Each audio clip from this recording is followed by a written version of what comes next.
Hello friends, हमारे पास आज का जो क्वेश्चन पेपर है 24 अगस्त शिफ्ट 2 का है। ठीक है, तो देखो चलिए फटाफट से क्वेश्चन आंसर मैच कर लेते हैं। नरोरा परमाणु विद्युत संयंत्र उत्तर प्रदेश के किस जिले में स्थित है? तो ये हमारा बुलंदशहर में स्थित है। यूनाइटेड किंगडम की आधिकारिक मुद्रा क्या है? ये pound sterling, option number B. Greenhouse gas क्या है? ग्रीन हाउस गैस जो है अवरक्त विकिरण उत्सर्जित और अवशोषित करती है। ठीक है, पता होगा ना, बताया था। एक मिनट, ठीक है, चलो नेक्स्ट क्वेश्चन पे चलते हैं हम लोग। प्रत्येक पंजीकृत आपूर्तिकर्ता को दी गई जो पहचान संख्या होती है उसको क्या बोलते हैं? उसको GSTIN बोलते हैं। बाजरा का सबसे बड़ा उत्पादक राज्य कौन है? सबको पता होगा, राजस्थान। पूर्व प्रधान राष्ट्रपति डॉक्टर अब्दुल कलाम की PURA यानी पूरा योजना संदर्भित किस चीज से? तो ग्रामीण क्षेत्रों में शहरी सुविधाएं उपलब्ध करवाना इस योजना का उद्देश्य था। दुनिया भर में आपदा जोखिम के लिए दिशा निर्देश और सहायता प्रदान करने के लिए कौन सा संगठन जिम्मेदार है? उसके लिए हमारा UNDRR जिम्मेदार है। एन एरा ऑफ डार्कनेस पुस्तक किसने लिखी? शशि थरूर जी ने लिखी थी। ठीक है, नेक्स्ट।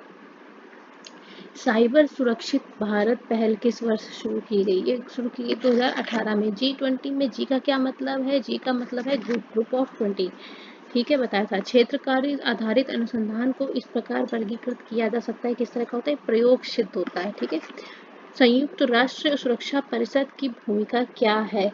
तो इसकी भूमिका है हमारा अंतरराष्ट्रीय शांति सुरक्षा। कहाँ मिल रहा है हमें? ऑप्शन नंबर उसमें, अंतरराष्ट्रीय शांति और सुरक्षा बनाए रखना। ठीक है, NOAA का मतलब क्या है? इसका मतलब है national ocean and atmospheric administration. ठीक है, तो हमारा national ocean and atmospheric administration हो जाएगा इसका आंसर। ठीक, चलो, कौन सा भारतीय राज्य चाय का प्रमुख उत्पादक है? तो कौन सा हो जाएगा? हमारा असम। ठीक है, जम्मू और कश्मीर में वॉर अगेंस्ट वेस्ट के लिए राजदूत के रूप में सितंबर 2023 में किसे नामित किया गया था? तो किया गया है बानर सिंह को, कैप्टन बानर सिंह। कोशिका में राइबोसोम का मुख्य कार्य क्या है? Main function of ribosome in a cell is protein synthesis. Option number A में मिल जा रहा है हमें, प्रोटीन सिंथेसिस। ठीक है, चलो नेक्स्ट। मैंग्रोव वितरण मुख्य रूप से अंडमान और निकोबार द्वीप समूह के निम्नलिखित भागों में से किसमें पाया जाता है? ये पाया जाता है उत्तरी Andaman, option number D. Penicillin की खोज बताया था जिसने चिकित्सा में क्रांति ला दी, इसका पुरस्कार किसे दिया जाता था? अलेक्जेंडर फ्लेमिंग, है ना, इन्होंने उसका पेनिसिलिन का खोज किया था ना, बताया भी था मैंने। ये वो धन है जो वैध तरीकों से अर्जित किया जाता है और इसका हिसाब किताब रखा जाता है, जिसके लिए आयकर या अन्य कर का भुगतान किया जाता है। वो होता है हमारा वाईपीटी, सबके नॉलेज में रहता है, पूरा इसका मेन डेटा रखा जाता है। भारतीय संविधान की प्रस्तावना यानी उद्देशिका में कौन सा शब्द इंगित करता है कि भारत किसी भी बाहरी नियंत्रण से मुक्त है? तो ये है हमारा संपूर्ण प्रभुत्व संपन्न। ठीक है, निम्नलिखित में से कौन सा पठार अरावली और विंध्य क्षेत्र के बीच में स्थित है? मालवा का पठार बताया था। ज्यामिति के जनक कौन है? बताया था, कौन है? यूक्लिड। सोशल मीडिया संचार में एनालिटिक्स टूल का उपयोग करने का प्राथमिक लाभ क्या है? तो प्रदर्शन को मापना इसका प्राथमिक उद्देश्य है। भारत में किस अधिनियम ने गैर कानूनी और आतंकवादी गतिविधियों से निपटने के लिए रूपरेखा प्रदान की? तो वो था हमारा UAPA, ऑप्शन नंबर बी में हमें मिल जा रहा है। Next question. भारत रूस भारतीय शिखर सम्मेलन का क्या महत्व है? तो रणनीति की साझेदारी के लिए और रक्षा सहयोग को मजबूत करना इसका मेन मोटिव था। ठीक है, सोशल मीडिया में कंटेंट क्यूरेशन का क्या मतलब होता है? इसका मतलब होता है अन्य किसी सोर्स से हम लोग कंटेंट का चयन करते हैं, उसका आयोजन करते हैं और उसको सोशल करते हैं, उसको साझा करते हैं। ठीक है, एस एस सी कोड जो है इसमें कितने अंक होते हैं? SSC कोड में 6 डिजिट्स होते हैं। भारत के लौह पुरुष के रूप में किसे जानते हैं? तो Vallabh Bhai Patel, option number Sardar Vallabh Bhai Patel is also known as iron man of India, right. 1997 में अपनाई गई किस अंतरराष्ट्रीय संधि का उद्देश्य रासायनिक हथियारों के उत्पादन, भंडारण और प्रयोग को समाप्त करना है? तो वो संधि है CWC यानी कि रासायनिक हथियार सम्मेलन।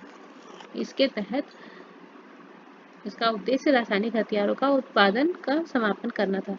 भारत में ब्रिटिश शासन से किस वर्ष स्वतंत्रता प्राप्त की? सबको पता है कितना? 1947। ठीक है, चलो। मानव अधिकार संरक्षण अधिनियम कब लागू हुआ? तो ये लागू हुआ था अपना सितंबर कब, 28/1993, तो हमें यहाँ मिल जा रहा है। ठीक है, भारत में कैशलेस अर्थव्यवस्था को भारत की किस पहल के साथ बढ़ावा दिया गया?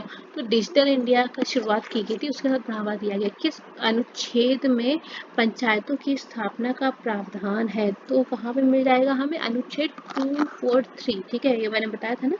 मौसम विज्ञान, ये भी बताया कब, 23 मार्च को। ठीक है, कौन सा भारत में सबसे बड़ा खाद का उत्पादक है? तो हमारा जो Indian farmers fertilisers cooperative limited है, ये सबसे बड़ा खाद का उत्पादक है। ठीक है, नेक्स्ट, किस दिन को अंतरराष्ट्रीय शांति दिवस के, देखो डे और डे कितने सारे डेज आ गए, ठीक है, के रूप में मान्यता किसको प्राप्त है?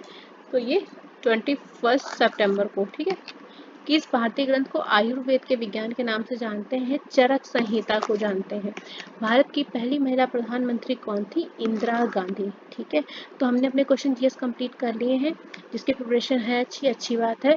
अदरवाइज आप मेरे चैनल में प्लेलिस्ट में जाके देख सकते हैं जीके शॉर्ट, जिसके लिंक मैंने डिस्क्रिप्शन भी ऐड कर दिया है। डेली अपडेट होता है और 365 डेज की सीरीज चल रही है, आप वहाँ पे ज्वाइन कर सकते हैं अगर आप एसएससी कैंडिडेट हैं तो। आपके लिए काफ़ी बेनिफिशियल है। ठीक है, so thank you so much guys, फिर मिलेंगे आगे एग्जाम्स के लिए। आपके लिए बेस्ट ऑफ लक।